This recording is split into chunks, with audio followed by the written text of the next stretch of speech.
Jika tingkat literasinya tinggi, tentu pola pikir masyarakat, mindset masyarakatnya juga itu menjadi lebih baik, dan daerah itu pastinya akan membentuk nilai dalam diri kita, dan kampus akan membentuk nilai dalam ijazah kita.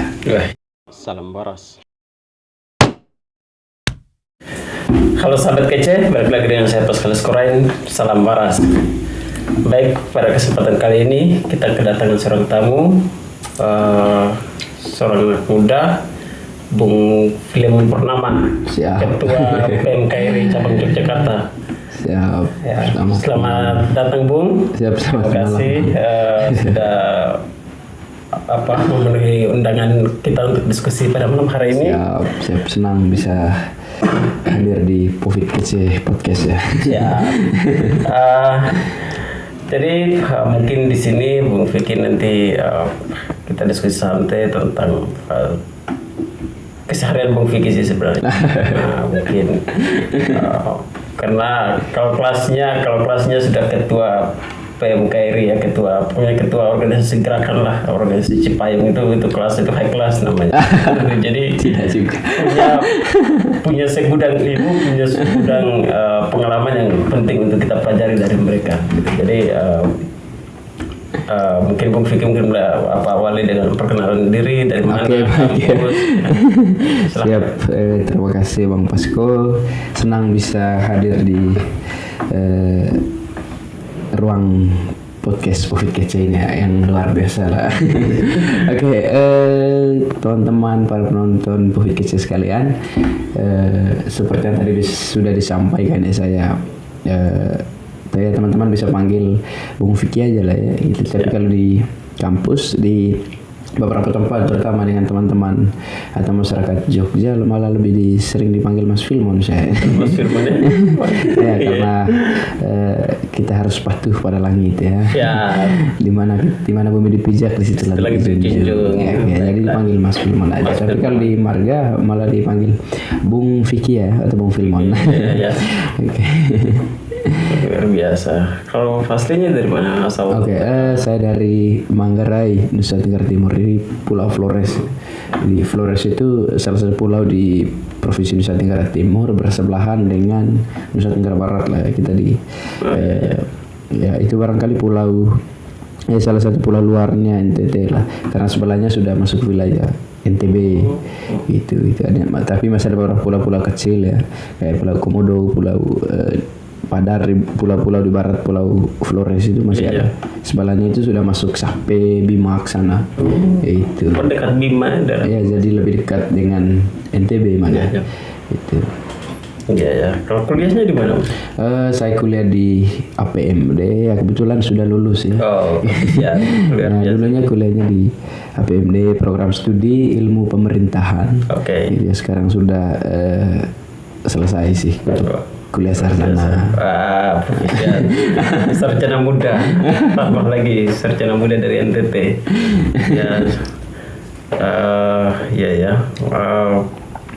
Mungkin sebelum masuk ke pengalaman organisasi ya, sempat terjang atau jam terbang di organisasi lah, katakan seperti itu.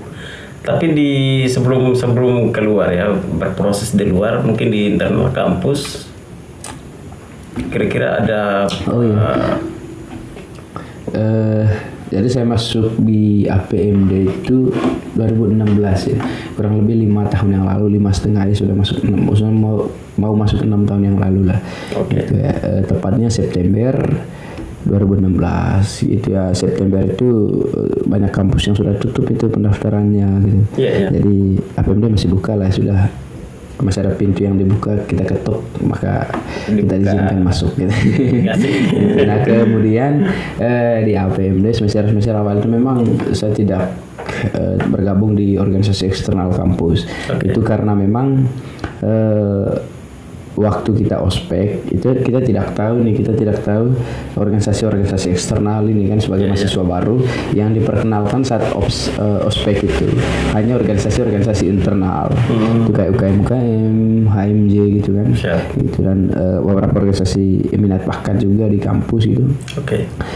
Kemudian saya memilih masuk di lembaga pers mahasiswa. Itu lembaga pers mahasiswa itu merupakan organisasi internal kampus untuk teman-teman yang memang punya minat atau punya bakat di dunia jurnalistik. Begitu. Nah, saya masuk di sana di lembaga pers mahasiswa. Nah, kemudian 2017 awal itu ya, awal tahun ajaran 2018 baru masuk di PMKRI karena pada waktu itu di APMD itu sedang adalah penerimaan anggota baru PMKRI dan juga beberapa organisasi waktu itu. Kemudian senior atau teman-teman pengurus dari cabang ini buat semacam stand di kampus, stand untuk penerimaan anggota baru. Ya sudah gitu kan, tanya-tanya. Kemudian ternyata setelah dicari tahu juga banyak nih toko-toko yang jauh sebelum itu kan kita kenal toko-toko besar dari Nusa Tenggara, kemudian di Jakarta juga, kemudian senior kita di Jogja juga yang memang barangkali pada waktu itu kita melihat mereka sebagai panutan kan, sebagai senior. Kemudian ternyata mereka juga dibesarkan di PMKRI begitu, dan juga ada beberapa organisasi serupa gitu. Tapi kemudian hati saya luluh di PMKRI karena memang yang pertama sebagai seorang Katolik ya. Jauh sebelum itu juga di kampus saya di UKM juga sih, UKM Katolik. UKMK gitu. Seperti di organisasi intrakampus lah kan, seperti itu. Fikri bergabungnya di jurnalis itu. Ya, di lembaga pers mahasiswa. Gitu. Tapi itu untuk lingkup kampus sih, untuk lingkup internal kampus itu biasanya. Itu kayak ada pelatihan-pelatihan untuk menulis ya, pengenalan bagaimana caranya supaya bisa menulis dengan baik dan benar, untuk menulis berita dan sebagainya. Begitu. Jadi begitu teman-teman di APMD. Ini biasa berita-berita yang teman-teman bacakan itu tuh salah satu pelaku penulisnya ini, penulis atau editor ya salah satunya. Dulu itu kita punya majalah di kampus. Cuma sekarang kelihatannya kurang tahu sih masih apa enggak ya itu. Jadi dulu kita ada kayak liputan-liputan buat majalah-majalah gitu kan di kampus. Mas sekarang mah orangnya main digital semua, Pak. Luar biasa ya. Artinya ini menarik nih ya, berbicara soal dunia menulis ini kan. Banyak teman-teman di luar sana yang tertarik untuk menjadi penulis begitu kan. Mungkin Fikri mungkin punya sedikit pengalaman di dunia menulis. Mungkin kira-kira apa itu dunia menulis dan bagaimana sih proses untuk mencapai ke sana itu seperti apa? Nah, sebetulnya juga setelah bergabung di PMKRI, saya sempat ikut pelatihan juga,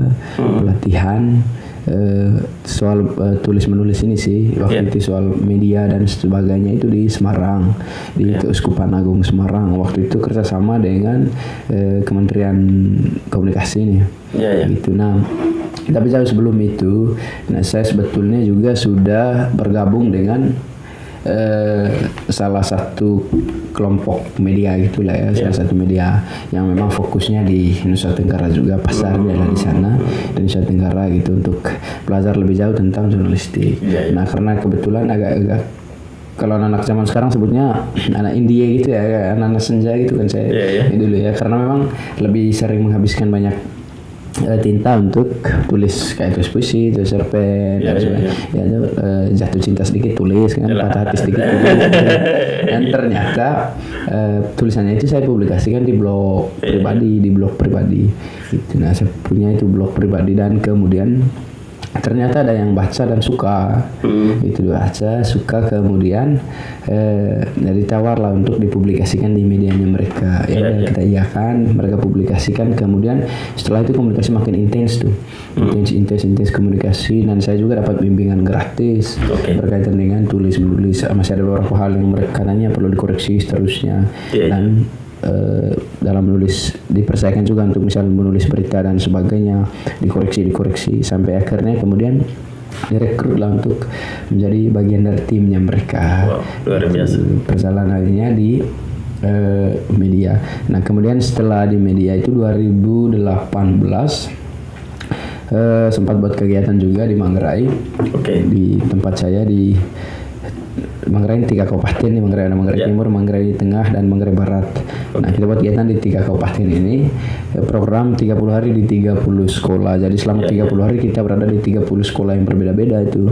Begitu. Nah cuma karena memang kondisi geografis di sana, tapi jadi yang enggak 30 hari sih jadinya. Jadi lebih jadinya. Karena memang kondisi geografis kan capek juga. Kadang ini dari sekolah A ke sekolah B itu jauh-jauh, kecuali yang di kota-kotanya dekat. Tapi kalau yang di kampung-kampung kan ya ada yang 20 sampai 30 km itu kan jalan. Jadi kadang nginap dulu, besok baru lanjut lagi, capek kan.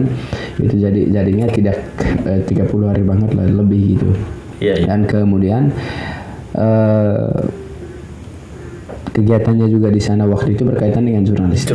Berkaitan dengan jurnalistik. Jadi kita semacam memberi edukasi untuk teman-teman pelajar, terutama pelajar pada waktu itu sekolah menengah atas, berkaitan dengan jurnalistik, dunia tulis menulis dan sebagainya. Ya kita kenalkan hanya semacam kenalkan dunia media digital, kemudian kenalkan berkaitan dengan bagaimana menulis berita yang baik dan benar, hal-hal semacam itu gitu. Bagaimana supaya teman-teman bisa produktif nulis terusnya, dan yang paling penting pada waktu itu kita juga mencari semacam talent baru di daerah untuk kemudian didampingi dalam dunia tulis menulis gitu. Dan kemudian setelah itu saya juga pindah dari media itu ke ada nih salah satu juga media lokal. Di NTT juga media online juga sampai sekarang tuh di sana. Itu di sana posisinya memang tidak meliput karena kan tidak di daerah itu. Karena memang berita-beritanya banyak berita daerah, tapi untuk yang lain kayak artikel opini itu kan bebas ya. Gitu. Jadi di sana posisinya cuma kadang ngedit berita, jadi berkali-liput kita ngedit atau publikasikan. Kayak gitu. Kemudian tulis-tulis artikel kayak gitu lah. Itu di media-media lokal di NTT. Salah satu media di NTT sampai sekarang sih gitu. Biasa untuk gerakan yang teman-teman buat di NTT itu untuk gerakan seperti apa? Apakah punya tujuan tertentu atau seperti apa kira-kira? Waktu itu tujuannya memang untuk membangkitkan literasi di sana, terutama literasi digital. Gitu. Kita memimpikan satu hal bahwa di suatu waktu NTT ini menjadi salah satu daerah yang tingkat literasinya tinggi di Indonesia. Karena keadaannya sampai sekarang pun itu masih masuk di paling rendah tuh, didampingi teman-temannya dari Maluku, Papua kan. Gitu, dengan tingkat literasi yang sangat rendah. Gitu. Jadi kita memimpikan satu hal itu tadi, bahwa suatu waktu NTT ini menjadi salah satu daerah dengan tingkat literasi yang tinggi gitu. Artinya jika tingkat literasinya tinggi, tentu pola pikir masyarakat, mindset masyarakatnya juga itu menjadi lebih baik, dan daerah itu pastinya akan jadi lebih baik. Semacam itu. Dan kita di sana selain memberikan pelatihan itu tentu yang bagi-bagi buku kayak gitu. Dan ternyata memang setelah itu, dan ada juga yang jauh sebelum itu, banyak juga teman-teman komunitas-komunitas lain, dan sekarang itu sudah cukup banyak di Nusa Tenggara itu komunitas-komunitas yang memang bergerak di bidang literasi itu. Dan secara pribadi juga tentu dan banyak orang juga di luar sana tentunya mendukung gerakan-gerakan semacam itu gitu. Karena memang itu bentuk kontribusi kita juga yang jauh-jauh dari sana datang ke tanah Jawa gitu dengan realitas yang berbeda di sini, dan kita memimpikan ini juga terjadi gitu di Nusa Tenggara gitu kan, seperti di daerah kita. Jadi gerakan-gerakan yang dibangun itu tentu sangat baik lah ya, harapannya gitu bisa memberi manfaat yang baik untuk masyarakat di sana, terutama untuk generasi-generasi penerus yang sekarang masih di tingkat sekolah menengah. Begitu. Luar biasa ya. Saya pikir itu tidak terlepas daripada tanggung jawab kita ya sebagai putra daerah begitu kan, untuk mengabdi kepada daerah kita. Apalagi sebagai perantau melihat lingkungan di sini, kehidupan masyarakat seperti apa. Bukan berarti kita mengkopi pasti atau apa, tetapi ya memang kita tidak bisa menafikan bahwa itu kita tertinggal ya dalam hal tertentu gitu, terutama soal ilmu pengetahuan. Karena Jogja ya kita kenal sebagai kota pelajar. kampus hanya terpisah dengan pagar gitu kan, jadi kampusnya berderet-deret tanpa disadari itu juga mempengaruhi pola hidup masyarakat ya seperti yang tadi Bu Vicky katakan bahwa kalau masyarakatnya wawasan luas otomatis ya hidupnya aman, tentram, lebih ke soal lebih produktif lah. Ya tentunya pasti lebih produktif gitu. Jadi ya luar biasa ya. Kalau untuk menulis sendiri di mungkin Bu Vicky mungkin punya pengalaman begitulah soal menulis itu. Tujuan menulis itu untuk apa sih sebenarnya? Yang pertama dulu sebetulnya kita ngalur ngidul aja gitu misalnya kan ya karena kita misalnya masuk di lembaga pers mahasiswa kemudian merasa ternyata asik gitu loh kerja semacam itu gitu kan belajar hal semacam itu, kemudian setelah mengikuti beberapa pelatihan berkaitan dunia itu ternyata makin asik gitu dan memang tujuan idealismenya itu atau ideologisnya itu memang pada awal itu kan kita belum temukan gitu apa gitu, yang penting ngalur ngidul aja jalan gitu aja dan ternyata hasilnya berbuah baik juga gitu ya, selain untuk curhat ya jujur gitu kan ya curhat nih dengan tek tulisan kita kemudian ternyata bisa menghasilkan duit juga pada akhirnya gitu.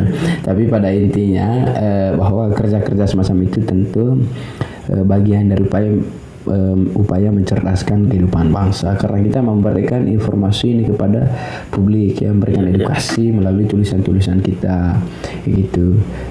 Walaupun misalnya pada akhirnya kita kerja nih di media kan kita tulis sesuai dengan apa yang diminta oleh teman redaksi dong, apa yang diminta oleh pimpinan kan. Itu misalnya menulis tentang isu apa ini, atau berita apa ini, itu yang perlu kita tulis hari ini besok gitu kan. Tapi itu bagian dari cara kita untuk misalnya memberi informasi kepada khalayak umum, kepada publik bahwa sekarang sedang ini begini informasi di luar gitu kan. Nah itu juga karena memang banyak sekali informasi di Indonesia ini yang terputus di Selat Bali. Artinya informasi itu tidak sampai jauh ke wilayah misalnya di wilayah Nusa Tenggara, NTT karena memang karena memang misalnya infrastruktur digitalnya masih sangat kurang. Kemudian juga kalau ada terjadi sesuatu di sana juga masyarakat yang di Jawa sini tidak tahu gitu karena tidak ada yang mengabari itu dari sana. Kita mempublikasikan itu dari sana melalui berbagai hal lah, entah melalui video ataupun tulisan-tulisan gitu. Nah dengan media ini kita bisa lebih jauh mengkampanyekan tentang tempat misalnya bahwa memang inilah keadaan sebenarnya di wilayah Nusa Tenggara. Kita juga misalnya di beberapa kasus itu bukan ke Jakarta malah misalnya ke bupatinya sendiri. Gitu, misalnya kejadian di kampung-kampung ada penderita apa begitu yang butuh bantuan dan semua itu kan diviralkan melalui tulisan-tulisan itu nanti sampai tangan bupati. Dan tentu saja ya sebagai ya kita sebut saja misalnya sebagai wartawan tentu koneksi semacam itu kan pasti harus punya dong ya, misalnya koneksi ke bupatinya, dan sebagainya. Jadi kita bisa meneruskan informasi-informasi yang barangkali luput dari perhatian mereka karena kesibukan di daerah, di kantor begitu. Dan kita juga tentu akses ke masyarakatnya luas karena kan kita juga punya tim-tim nih di lapangan. Begitu. Seperti besar sekali nih apa medianya ini. Ya lumayan. Untuk orang jadi luar biasa. Itulah tugas daripada teman-teman di media ya. Mungkin harapan Bu Vicky mungkin untuk media bagaimana untuk memainkan opini publik, bagaimana jangan termakan hoax atau apa gitu. Memang menarik sih ya kalau misalnya kita bahas media ini karena memang ada semacam satu fenomena besar sekarang di dunia media itu berkaitan dengan ideologis gitu. Jadi berkaitan juga dengan bisnis misalnya karena memang rupanya itu atau rasa-rasanya memang kita cukup sulit untuk memisahkan pers dengan bisnis gitu ya. ya kita tahu lah, kita paham bahwa memang pers ini itu pilar keempat demokrasi ya gitu. Pers ini pilar keempat demokrasi, tapi rupanya makin kesini media ini malah makin dekat dengan hal-hal yang berkaitan dengan bisnis. Jadi media ini dijadikan lahan untuk berbisnis, dan lebih dari itu juga itu dijadikan sebagai penyalur atau media untuk propaganda hal-hal tertentu untuk kepentingan pribadi ataupun kelompok-kelompok tertentu. Jadi seperti apa media itu dijalankan itu tergantung bagaimana kepentingan pemilik. Misalnya ada kelompok media atau kemana dia berpihak gitu. Jadi keberpihakan tentu saja itu sudah lebih kepada perpihakan hal-hal yang berkaitan dengan politis gitu atau bisnis gitu ya. Jadi lebih kepada uang, siapa yang bayar lebih mahal dan seterusnya gitu. Itu memang satu fenomena yang akhir-akhir ini sering sekali terjadi gitu. Sehingga kadang-kala di banyak kesempatan kadang kita bisa membaca satu berita yang sama dari dua media yang berbeda, perspektifnya berbeda jauh gitu. Dan tentu itu saja itu sangat mempengaruhi bagaimana cara kita melihat kejadian itu gitu. Apalagi misalnya kita tahu kejadian itu dari media, misalnya kejadian tentang apapun itu, tentang Papua, misalnya tentang sesuatu yang terjadi di Nusa Tenggara, apalagi yang berkaitan dengan politik, isu sara misalnya. Nah itu media itu sangat berpengaruh terhadap persepsi publik gitu ya. Gitu, dan itu betul-betul dimanfaatkan oleh kelompok pemilik dan seterusnya itu untuk kepentingan kelompok itu juga. Dan tentu kita punya harapan yang besar bahwa media ini kembali kepada ruhnya, kepada jalurnya, kembali kepada jalannya itu sebagai pilar dari demokrasi gitu, yang independen gitu ya, dengan berpihak pada sesuatu yang memang benar gitu. Itu bukan untuk kepentingan pribadi tapi untuk kepentingan publik gitu, seperti itu. Oke. Menarik ya, media memang saya mungkin agak dini juga saya kesimpulan mungkin karena ini bagian daripada amarah atau bagian daripada kesalahan saya mungkin ya. Jadi saya bilang ya memang konflik-konflik di sini memang banyak media yang sengaja mengkomfori itu sebenarnya. Ya tentu. Itu seperti yang tadi Bu Vicky sampaikan bahwa memang ya tidak mungkin. Yang kerja ini kan manusia, bukan robot kan.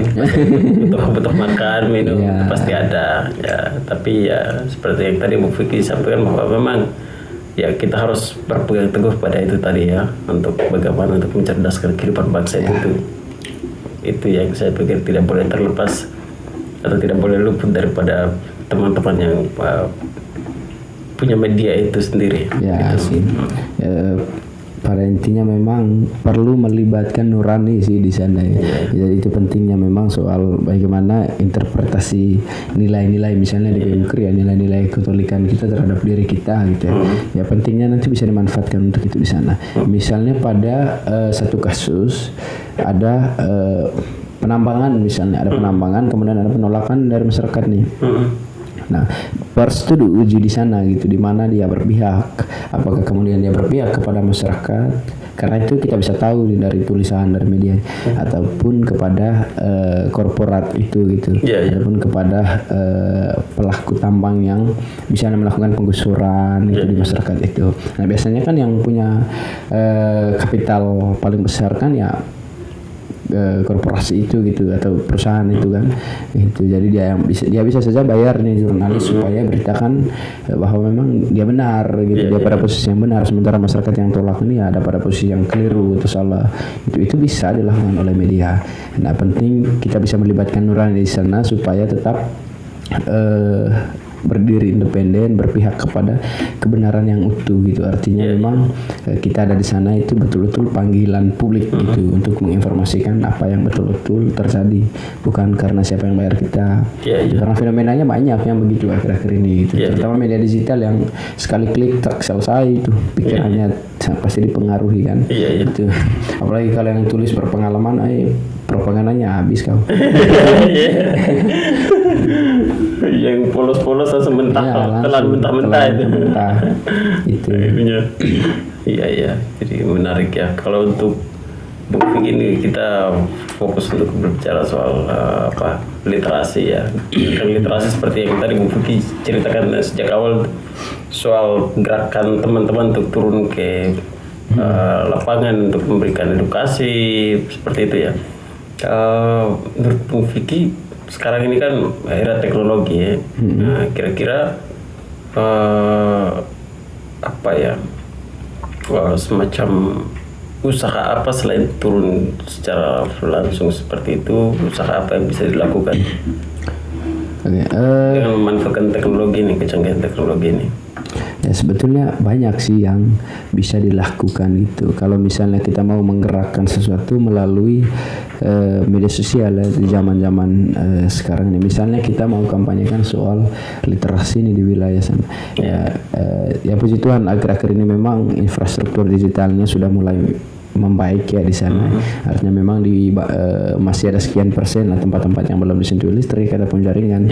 Tapi dominannya sudah banyak gitu, sudah ada listrik, sudah ada jaringan gitu. Dan memang hampir semua orang juga sudah punya handphone gitu, bisa memanfaatkan fasilitas negara itu gitu loh, untuk bisa mengakses apapun melalui handphone. Jadi itu saya pikir kesempatan yang sangat tepat juga untuk teman-teman yang peduli terhadap literasi, misalnya untuk kampanyekan itu melalui sosial media.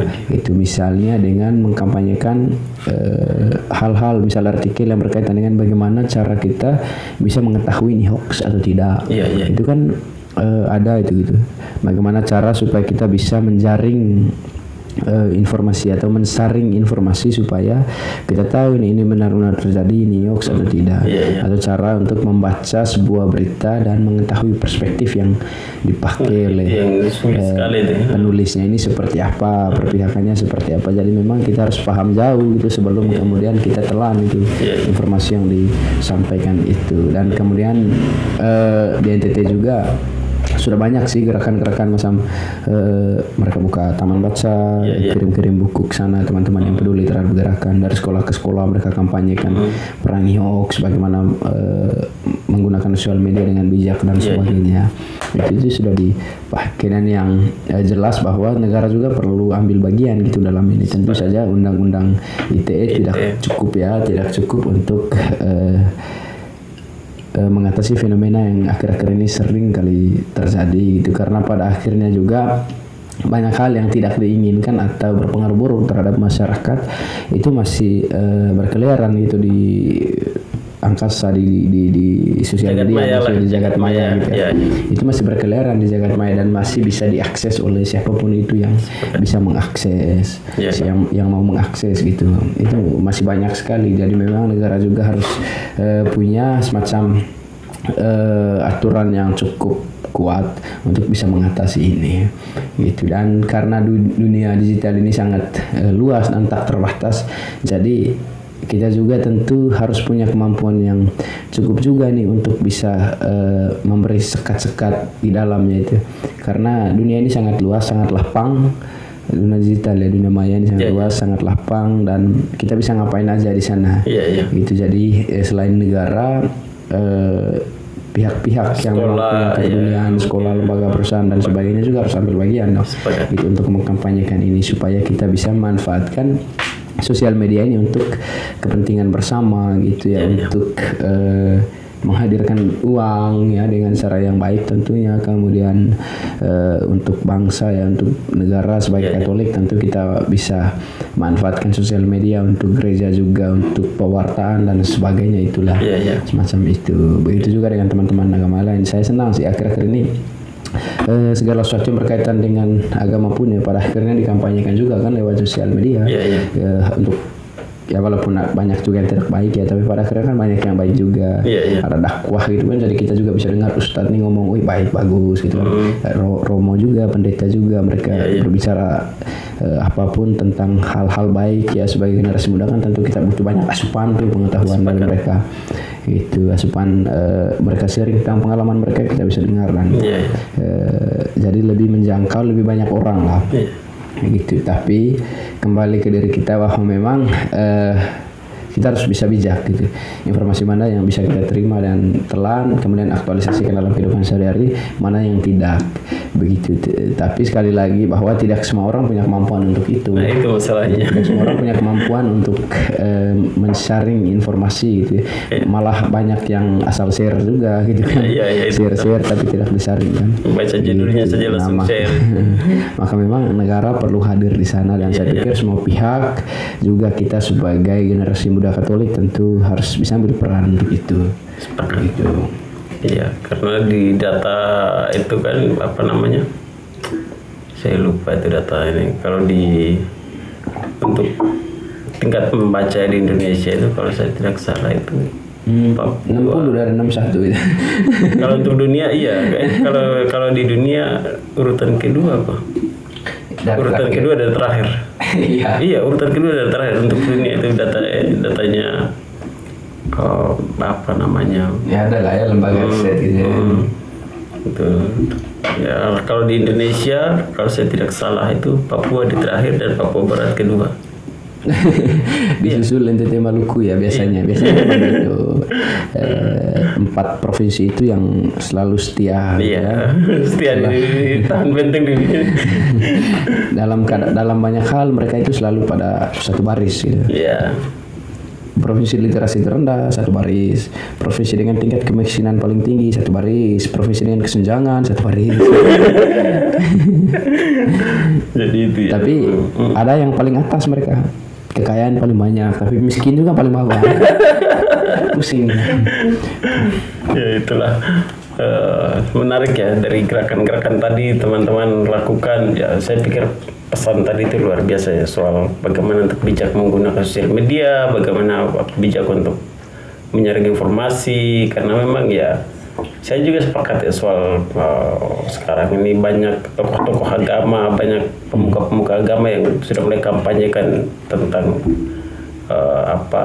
toleransi, tentang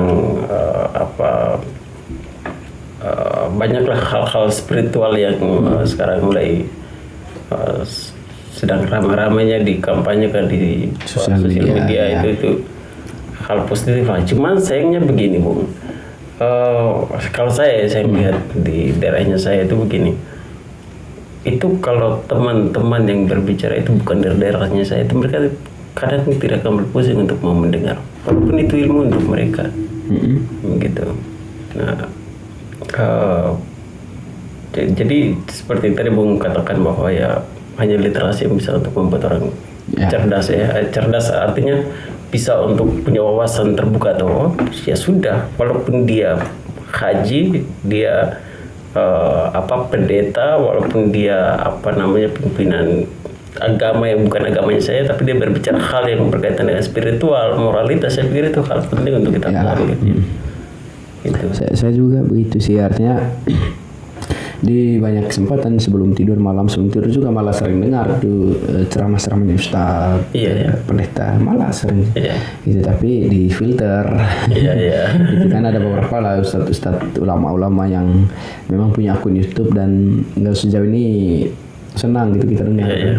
Gitu kita bisa dengar untuk sebelum tidur kan, dengar ceramah, kemudian romo-romo tentunya ya. Iya, romo. Itu juga akhir-akhir ini romo juga banyak tuh yang khotbah di. Tapi saya lihat siapa yang di NTT yang sering kampanye tentang kisah asmara, tentang hubungan rumah tangga, banyak. Ya. Ada. Itu yang pun viral tuh ya. Karena dia tahu pasar tuh. Dia tahu dia orang patah hati semua. Tapi menarik. Artinya ya tanpa di sana itu dia bisa kampanyekan itu untuk kita semua ya. Dengan kehadiran teknologi ini ya kita bisa untuk ya tinggal bagaimana kita dorong teman-teman untuk harus mengakses itu paling penting. Dan bijak mengakses. Betul. Ya, berbicara soal literasi ya. Saya pikir ketika sudah terjun ke lapangan itu berarti sudah punya kesadaran ya, Bung Fik. Tapi belum kira-kira proses-proses yang mungkin dilalui Bung Fik di dunia menulis itu, atau mungkin tips untuk menulis itu seperti apa? Tentu prosesnya panjang sih perjalanannya. Ini sudah 5 tahun ini nih. Wah. Ya 4 tahun ini nih. Jadi memang dari awal karena kita datang dengan ya seperti gelas kosong lah ke Jogja gitu ya. Kita punya ekspektasi seperti apa, kemudian realitanya di sini seperti apa, dan kita banyak menemukan hal-hal yang baru gitu. Dan tentu saja kita hadir dan merasa kosong gitu, dan harus segera kan kita diisi gitu. Nah, perjalanan panjangnya ini sejak awal-awal semester tentu saja tadi saya sampaikan itu dikam habis-habisan, tuh dikoreksi habis-habisan. Iya, kita kan tidak tahu apa-apa kan kita ini. Ya disuruh A ya udah buat A, B kita buat gitu kan. Dan dikoreksi ya kita buat, direvisi terus, tapi pada akhirnya kan kita tahu letak kesalahan itu. Kita paham juga gitu, ternyata ini yang salah, ini yang keliru, dan itu yang mendorong untuk terus semangat belajar, ya berbenah diri, dan pastinya lebih baik. Sampai pada akhirnya kan kita juga kadang tidak percaya, bisa-bisanya nih ada orang yang percaya saya untuk ini. Misalnya itu kan kita tidak tahu, ternyata memang ada yang diam-diam kan baca di sana gitu, diam-diam suka kan, itu kita tidak tahu. Diam-diam suka tapi jangan dipendam, itu bahaya itu. Kadang kan begitu ya. Saya juga banyak sih ada teman-teman di Facebook tuh yang suka sekali tulis kayak tulis puisi gitu ya. Kadang kan mereka tulis ngalor ngidul aja, curhat, kadang ada yang tulis karena temannya curhat dan seterusnya. Itu tapi satu hal yang mereka tidak tahu, di luar itu dari 100 orang satu yang menghujat, itu 99-nya suka. Itu jadi pasti akan ada satu hal yang akan segera tiba pada diri mereka, ya surprise dari semesta gitu. Memang di luar sana itu ada yang senyum sendiri bahasa tulisan mereka, gitu kan. Ada yang copy paste itu kemudian kirim ke pacarnya, dan pacar hubungan berbahagia lah mereka gitu ya. Katanya berbunga-bunga. Jadi teruslah berpuisi gitu. Aduh, puisi berat ya kalau saya. Iya, karena dulu saya sering di situ gitu, di dunia persastraan itu. Karena sering ditinggalkan.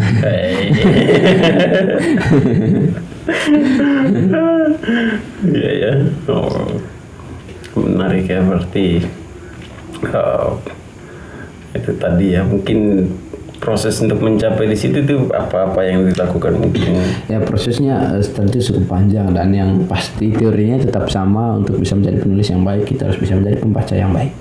Gitu. Jadi ya itu juga sebetulnya bukan tugas, jadi sudah kebutuhan sih ya. Sudah menjadi kebutuhan untuk bisa membaca buku kan, selain buku di jurusan kita juga gitu. Sekali lah baca itu novel gitu kan, buku-buku apapun itu kan kita bisa baca. Tentunya nanti kita punya semacam stok kata-kata untuk menulis kalau misalnya sedang ingin menulis. Tentunya begitu. Tapi menulis yang cerpen, menulis berita, menulis opini, saya pikir bagus. Inilah kita bisa berpikir gitu, kita bisa rekaykan kata-kata. Tapi kalau untuk menulis macam puisi ini ngeri nih Pak. Puisi terus apa namanya lagi cerpen ya kurang begitu inilah. Tapi puisi ngeri ya. Artinya puisi dia memang harus lebih imajinasi mainnya ya. Ya harus melibatkan hati. Itu jadi kebanyakan orang itu menulis puisi karena memang mengekspresikan hatinya, yang sedang dalam itu kebanyakan. Tapi biasanya yang pro legend itu dia bisa membuat hatinya sesuai dengan apa yang diinginkan melalui karyanya itu. Jadi dalam keadaan paling senang pun dia bisa menulis hal yang paling luka.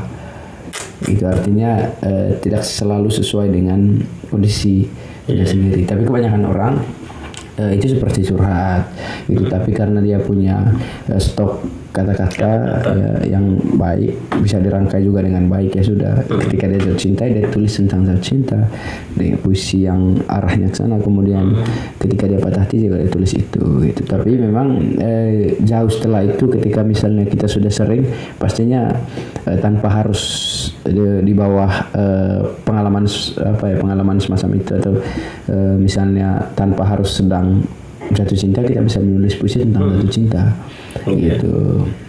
Luar biasa. Selain di dunia menulis ya Bung Vicky sekarang kan tadi kan teman-teman sudah tahu nih Bung Vicky ini ketua PMKRI nih. Ya, jelas ya, organisatoris jelas, aktivis jelas. Mungkin Bung Vicky sharing pengalaman lah kira-kira mulai dari awal bergabung dengan PMKRI, setelah itu menjadi ketua, kira-kira itu perjalanannya seperti apa? Saya di PMKRI itu 2017 ya, masuk 2017 karena memang lulus masuk kuliah itu 2016. Tapi sebelumnya juga kan SMA itu saya sudah berorganisasi juga di Pramuka pada waktu itu. Itu di Kuartsap Manggarai lah ya.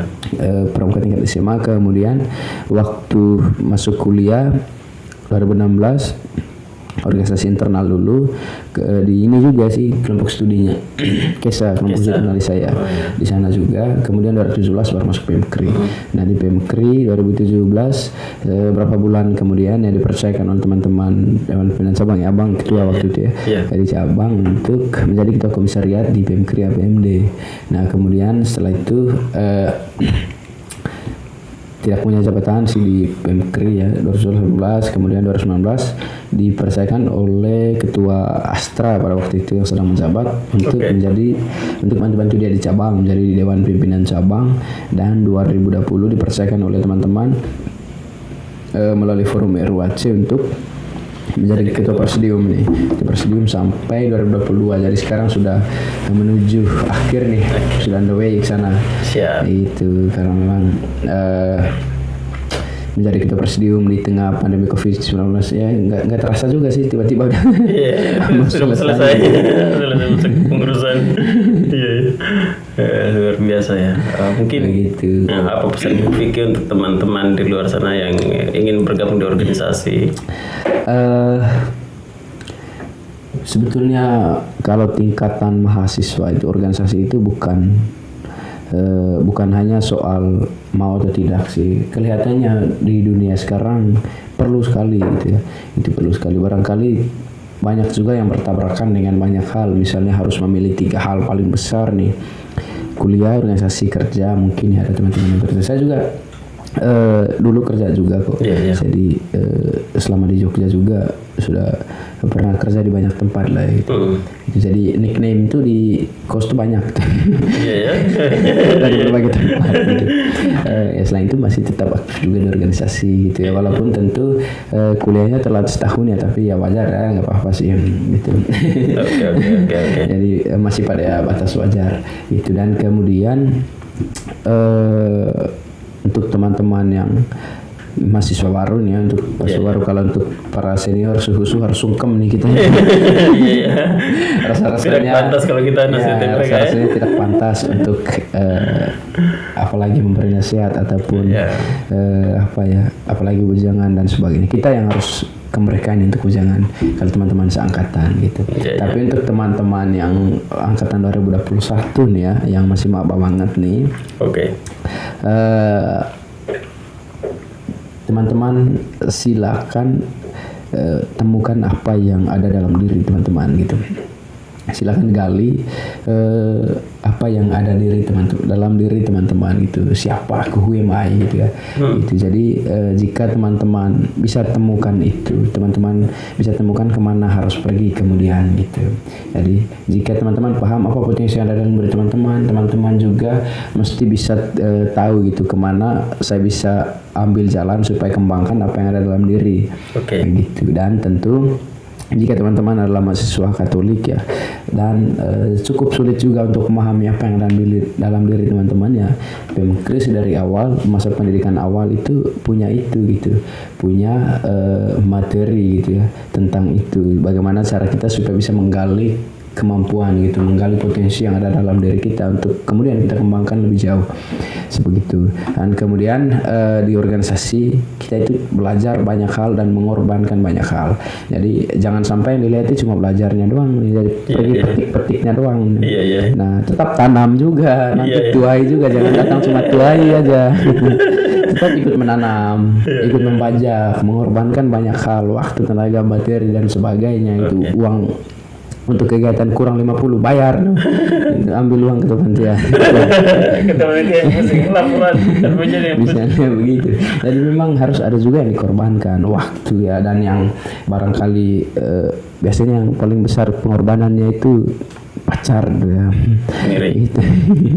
Tidak punya kesempatan untuk menikmati romantisnya Jogja gitu. Tapi dengan cara yang lain kita bisa menikmati Jogja dengan cara yang lain juga, yang tentunya tidak semua orang bisa lakukan itu. Tapi yang paling jelas dulu 2017 itu ketika memberikan sambutan waktu pelantikan saya sebagai ketua komisariat, gemetar saya pegang mic gitu. Itu masih padahal sudah hafal nih, nanti omong ini sambutan, sudah baca malam-malam. Esoknya dilirik sekali, hilang semua di kepala. Pusing, mau aja macam mau ya sudah, terima kasih gitu, sekian gitu. Dan padahal pada waktu itu saya merasa bahwa saya itu sudah bisa memberikan sambutan, bisa public speakingnya sudah bagus, merasa begitu. Tapi ternyata setelah diuji coba nol juga gitu. Nah, pada akhirnya kan setelah ditempa oleh sekian banyak kesempatan, oleh sekian perjalanan, oleh sekian kayu salib ya.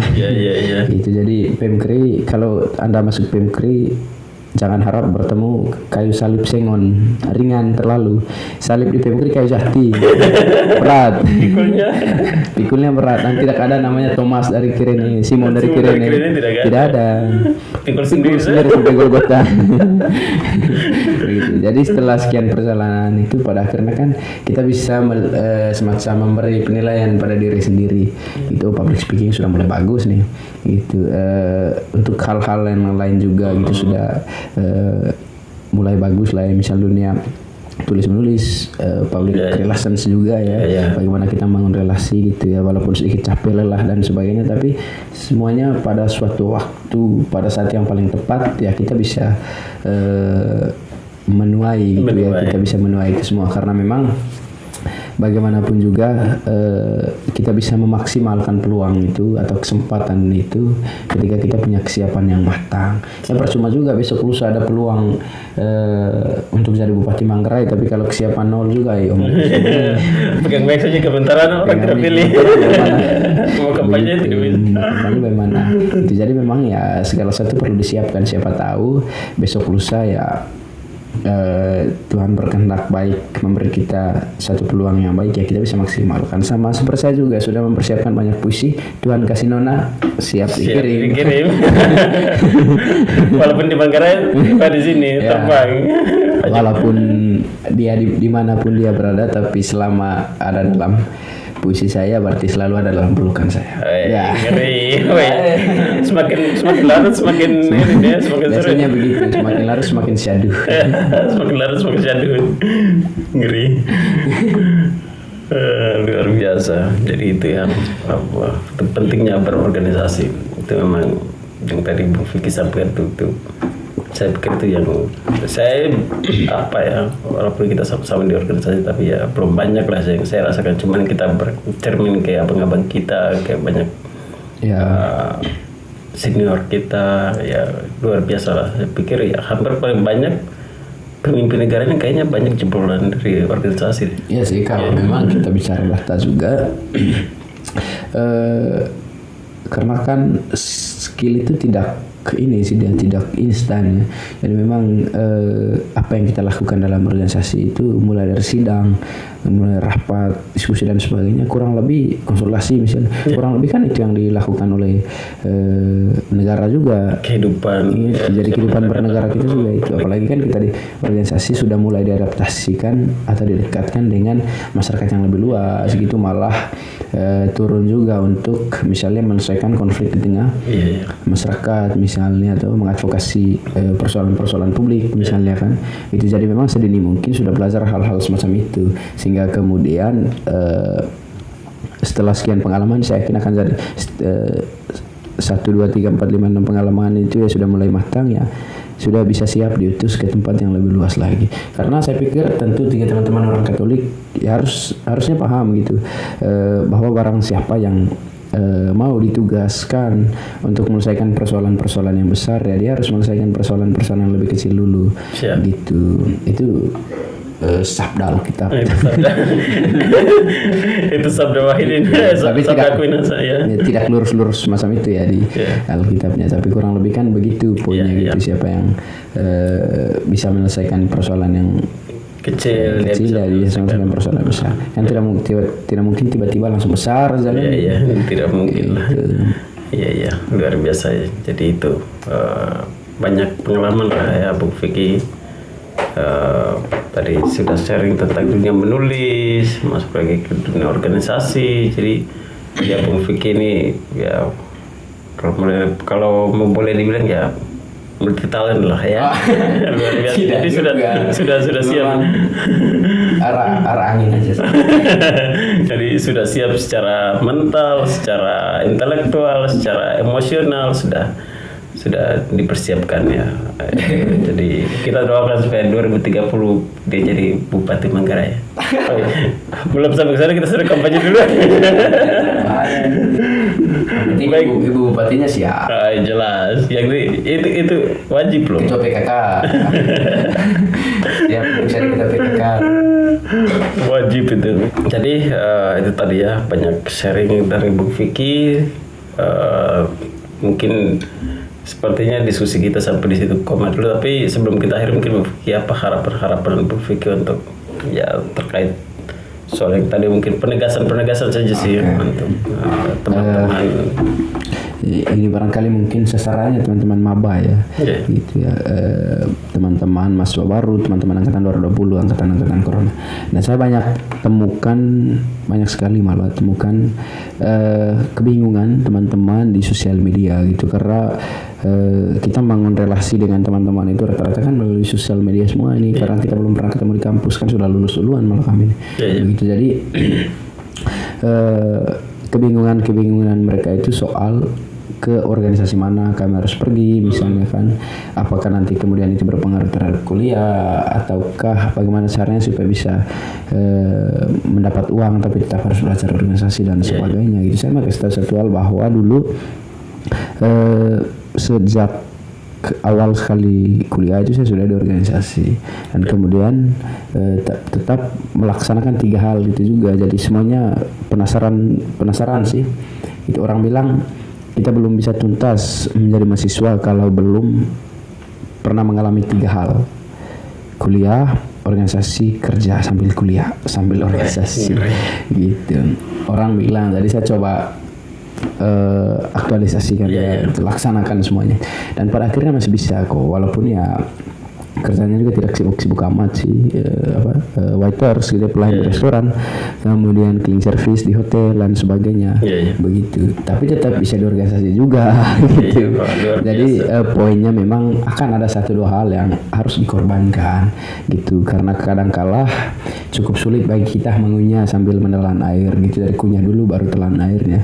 Jadi tetap ada 1-2 hal yang harus dikorbankan. Teman-teman tinggal hanya perlu memilih nih bagian mana yang bisa dikorbankan sementara waktu tanpa harus mengorbankan lebih banyak hal lagi gitu, dikorbankan sedikit lah. Jadi kalau misalnya suatu waktu teman-teman ingin pergi rapat, ingin pergi kegiatan, kemudian pasaran dilarang, putus saja gitu. Saya kan seseorang yang lebih baik akan menunggu Anda di depan.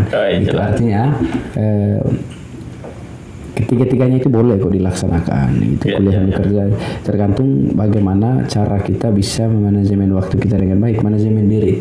Itu malah saya terbalik sih gitu, dengan organisasi itu bukan berpengaruh buruk terhadap kuliah, malah dengan berorganisasi kita bisa mengenal diri dan memaksimalkan apa yang ada dalam diri kita, termasuk bagaimana kita memanajemen diri gitu, apapun yang ada dalam diri kita gitu, itu bisa dimanajemen dengan baik itu organisasi. Dan saya pikir bahwa organisasi itu universitas beda nama gitu, hanya memang dia tidak memberikan ijazah, tapi dia akan memberi semacam peta begitu, rel gitu, route jalan gitu untuk kehidupan kita selanjutnya. Saya pikir begitu. Dia sudah istilahnya organisasi akan membentuk nilai dalam diri kita dan kampus akan membentuk nilai dalam ijazah kita.